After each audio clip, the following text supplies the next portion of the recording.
Dear Lady Love TV. Love obsession with a billionaire. Gusto ko lang naman maging masaya, bakit ang hirap-hirap matagpuan?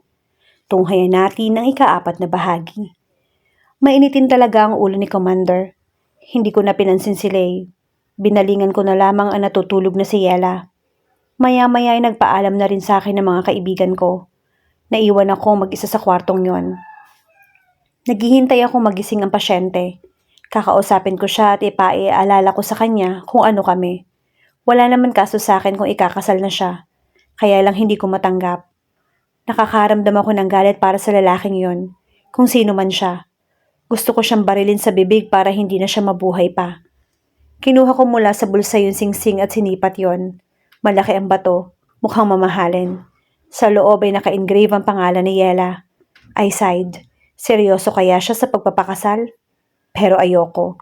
Sinuri ko naman yung phone niya. May security lock yon.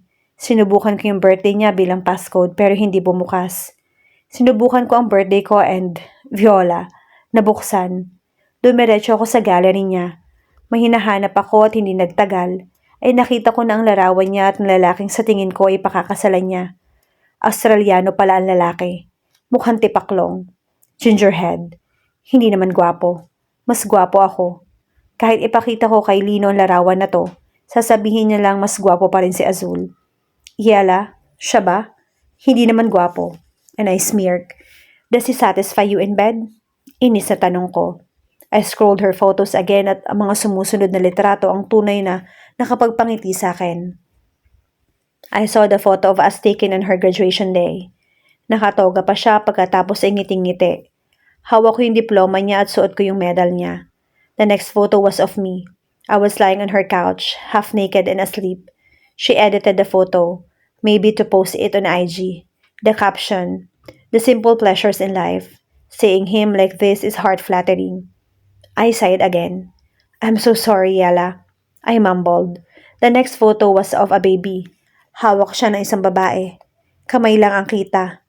Nakatitig lang ako sa bata na tulog. Marahil ay anak na yon ng kapatid ni Yela ng isa sa mga kaibigan niya. I look at her again. Hindi ko alam kung nananaginip lang ba ako pero nakadilat siya at nakatingin sa akin. Gising ka na. Wika ko. Napatuyo ako para tumawag ng nurse pero nagsalita siya. Masakit yung ulo ko. Yes, sweetheart. Tatawag ako ng doktor, okay? Malumanay na tugon ko. Hawak niya ang kanyang noo. Pinindot ko yung intercom. Matapos iyon ay binalikan ko siya. Hinawakan ko yung kamay niya. Teka, binawi niya yung kamay niya. Mahina lamang yung boses niya. Sandali, doktor ka ba? Bakit tumawag ka pa ng nurse? Tanong niya. Kumunot yung noo ko. Yela, ako to. Sino si Yela? Sino ka? Napalitan na ng takot ang mga mata niya. Nanlalaki na naman ang mga mata ko. Ano ang mangyayari? My mind was racing. I need to think fast. Sino ka? Tanong niyang muli. Ako. She's engaged and I can't let that happen. Clearly, she doesn't remember anything. Ano? You are Yela. You are Maria Sanchez and I'm your husband. Nakatayo ako habang pinagmamasdan ko si Yela na kinakausap ng doktor. The first thing they did after they entered the room was to look at her eyes. They examined her and asked her questions which really made her confused. Nakita kong naiiyak na siya at tila helpless habang kaharap ang mga doktor. What day is it? The first doctor asked her. She shook her head. Nagkatinginan ng mga ito. Huminga ako ng malalim. Nakaramdam ako ng pagkairita habang nakatingin sa kanila. What's your name? They asked her again. Para bang natigilan siya.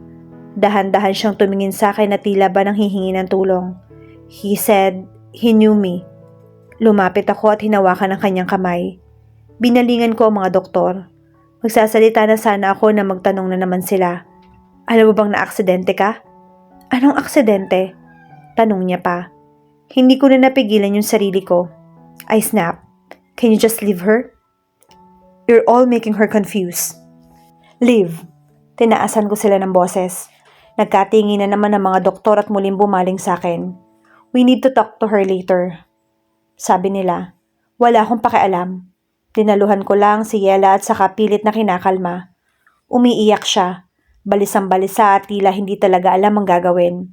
Yela, I tried touching her face. Don't, she hissed frantically. Napahagulhol siya. How can I trust you? I don't even know you. Magulhol na wika niya. I look at her. Mukhang wala talaga siyang natatandaan. Was she suffering from amnesia?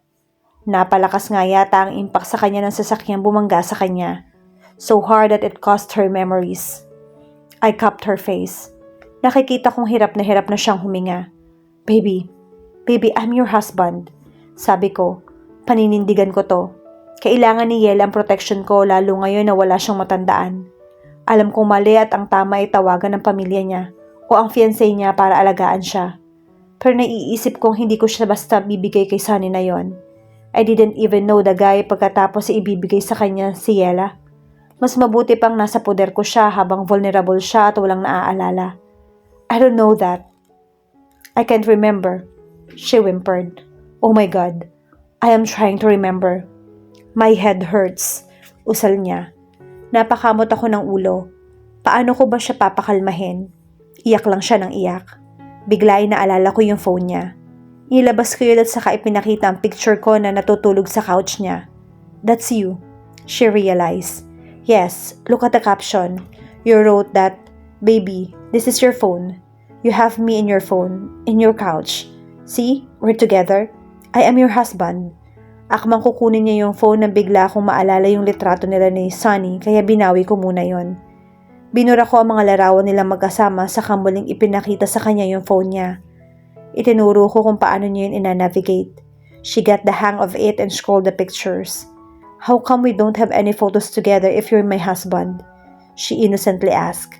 Nanlaki yung ulo ko. May naalala o wala? Masyadong matanong si Yela. I just sighed. We had a fight and you erased all of them. Usal ko. Tiningnan ako ni Yela. Lumabi siya. Tinitigan niya ako ng masama. Why did we fight? Did you cheat on me? Because you're so handsome. Siguro kahit kasal tayo o kung talagang kasal tayo, palagi kang hinahabol ng mga babae. Maybe I caught you having sex or kissing another woman. Bigla ay napaiyak na naman siya. Niloloko mo ba ako? Hindi yata kita asawa kasi masyado kang gwapo. Yela, stop. Pinipigilan kong tumawa. Niyakap ko siya at kinalma. We fought because I forgot I forgot about anniversary. I sighed. Patong-patong na yung kasinungalingan ko. Pero gagawin ko ang lahat huwag lang siyang mapunta sa Sunny na yon. How come? If we're really married, how long have we been married? And do we have kids? But I think I'm too young to have kids. We've been married for, what shall I say, 8 years. What? Ang tagal na. Yes, I married you when we were very young. Bigla ay napangiti siya. Siguro patay na patay ka sa akin. I just smiled back. Nawala ulit yung ngiti niya. But I wanna be sure, she said. If we're married, where is our marriage contract? Where's my ring? I closed my eyes. Kinuha ko mula sa bulsa ko yung engagement ring niya. This is our engagement ring. Nilagay ko yun sa palad niya. Tiningnan niya yon. Saka muling tumingin sa akin. Matalino si Yela at ipinakita niya sa akin ngayon ang katalinuhang yon. Sigurista ang matatawag na babaeng to. Binalingan niya akong muli. Nasaan yung wedding ring? Hindi natin sinusuot. Sabi mo kasi kahit walang rings, basta magkasama tayo, okay ka na. Masaya ka na. She looked skeptical. Siguro ay nag-iisip pa rin siya. Maya-maya ay ibinalik niya sa akin ang singsing. Hindi ba siya naniniwala? She's crying again. Sorry, but my gut feel tells me not to trust you. Ewan ko. I wanted to believe you, but there's really something odd about you. Napatitig lang ako sa kanya. Totoo yata ang kasibihang the mind forgets but the heart always remembers. Hindi man alam ni Yela ang nangyari sa amin. Nakalimutan naman niya ang detalye. Nandun sa puso niya ang pakiramdam na huwag akong pagkatiwalaan. Lumayo ako sa kanya. Lumabas ako ng silid at Lalo akong hindi pinuntahan aalis sa tabi mo. They all See? told me that Then you Yela expect suffered me from not to do the amnesia. same? I told them to Sarah, tell me something. seryoso I yung didn't ekspresyon know. na mukha ng Sa babae. totoo lang ay nahihirapan Susundan ako. mo sana ako? Paano magtitiwala sa akin si Paano Yela? mo gagawin yon? Paano ko siya aalagaan? Ayokong tawagan yung pamilya niya o ang Sunny na yon. Ayokong ibigay siya. Naisip ko kasi na ngayong wala siyang naaalala, ay pagkakataon ko na para bumawi sa kanya. But then it's difficult to do. because she didn't want to trust me. Nang bumalik ako muli sa silid ni Yela, ay gising pa rin siya at tila nag-iisip ng malalim. Hawak niya yung phone niya at titig na titig doon. You, wika niya. Ipinakita niya sa akin ang picture ng baby na nasa iPhone niya. Sino siya? Anak ba natin siya? Tanong niya. I shook my head. We don't have kids, baby. Mas priority kasi natin yung work but we plan on having lots soon. So, sino siya? Just some baby you fancied at the hospital. Muli niyan tiningnan ang litrato at gulat na gulat ako nang umiyak siya ng malakas. Bakit ganoon? Bakit pakiramdam ko kilala ko yung baby? Bakit pakiramdam ko nawawala siya sa akin? Mabilis pa sa 4:00 na dinaluhan ko si Yela at niyakap siya. Iyak siya ng iyak. Kinailangan ko pang tawagin yung doktor para mabigyan siya ng pampakalma. Nang maturukan siya ay tumahan siya at nakatulog na hawak yung phone niya. I couldn't believe that she was crying about a baby. I didn't really know about the kid on her phone.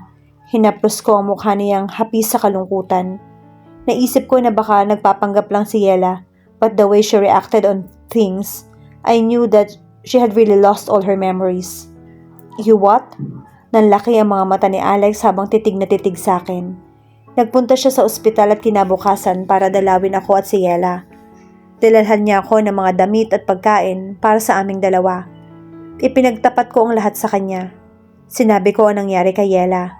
At sinabi ko na naging aksyon ko. Mukhang galit sa akin si Alex ngayon. Kunot na kunot yung noo niya at titig na titig sa akin. Naging straight line yung bibig niya. Pakiramdam ko ay sasapakin niya ako. Kaya lumayo ako sa kanya. Fuck you, he hissed. Hindi ka ba natututo? Daniel, walang mararating ang kasinungalingan. Anong gagawin ko?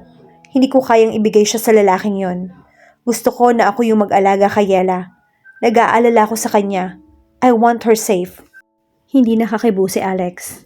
Akala ko ay nanalo na ako. Nagulat ako nang bigla na lamang niya akong bayagan. Impit na napahiyaw ako. Nasa gitna kami ng koridor ng hospital at hindi ko alam kung may nakakita ba sa amin. Masakit. Tuwing nagkakamali ako, iyon yung pinupuntirya ni Alex. Tila ba naiinggit siya dahil mas malaki ang akin kaysa sa kanya. When this all backfires to you, Daniel, wag na wag kang iiyak sa akin dahil titiisin talaga kita. Tinalikuran niya ako. Umalis na siya na hindi nagpapaalam sa akin. Bumalik naman ako sa silid ni Yela. May dala na akong marriage certificate para sa kanya. Kinausap ko yung isa sa mga tauhan ko para magpagawa sa rekto. Hindi naman ako nahirapan. Kahit hirap maglabas, ay ibinigay ko iyon sa kanya. Palagi siyang tulala. Ang sinabi ng doktor ay normal iyon sa mga amnesia patients. That's our marriage contract. Nagbibigay alam ko. Nakuha ko yung atensyon niya at binuksan niya ang envelope. She read the contract. Matapos iyon ay tiningnan niya ako. Was I a virgin when you took me? Out of context yung tanong niya pero natawa ako. I was just wondering. Ikaw lang yung makakasagot niyon. Yes, baby. And you weren't so bad for a virgin that night. Hinagkan ko siya sa noo. Alam kong dahan-dahan nang bumaba yung depensa niya. Iuuwi ko si Yela. Bala kong itago muna siya. Kagabi ay tinext ko si Sonny gamit yung number ni Yela. Sinabi ko na kunwari ay kailangan ni Yela ng space. Sonny, I need space to think about my decisions. I didn't want to hurt you. I don't want to get married knowing that you are going to get hurt. I'll talk to you when I have made my decisions. It's heartless, I knew, but I didn't need Sonny meddling with my affairs right now. Yela pouted her lips. Why don't we have kids? She asked again. We will, baby, when you get better. Hinaplos ko yung mukha niya. Yela looked at me. Well, I don't know if I must tell you this, but I had a dream last night about me giving birth. Kumunot yung noo ko. It felt so real that I woke up crying. Wala ba talaga tayong anak? Nagtatakang tanong niya. And I touched her face. Wala, Yela. It must be one of your crazy dreams. Hinagkan ko siya sa noo. Buti may nagpahinga ka na.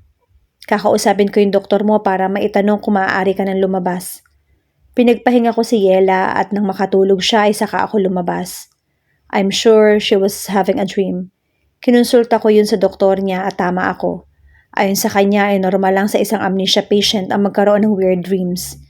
Sinabi rin sa akin ng doktor na kailangan sumailalim si Yela sa isang therapy para mas lalo bumilis yung pagbabalik ng alaala niya. They said that she suffered from temporary memory loss. Swerte nga daw si Yela at hindi naapektuhan yung parte ng utak niya na konektado sa kanyang spinal cord. May naiwan pa rin daw kasing clot sa isang bahagi ng utak niya na may kinalaman sa kanyang mga alaala, kaya naging ganito yung kinalabasan niya. Matapos ang usapan ay nagpaalam na ako sa doktor at muling bumalik sa silid ng asawa ko. Natagpuan ko siya na umiiyak na naman. Yes, baby. She looked at me with those sad, teary eyes. My heart melted. Bakit ka umalis? Huwag mo akong iwan. I sighed. I hugged her.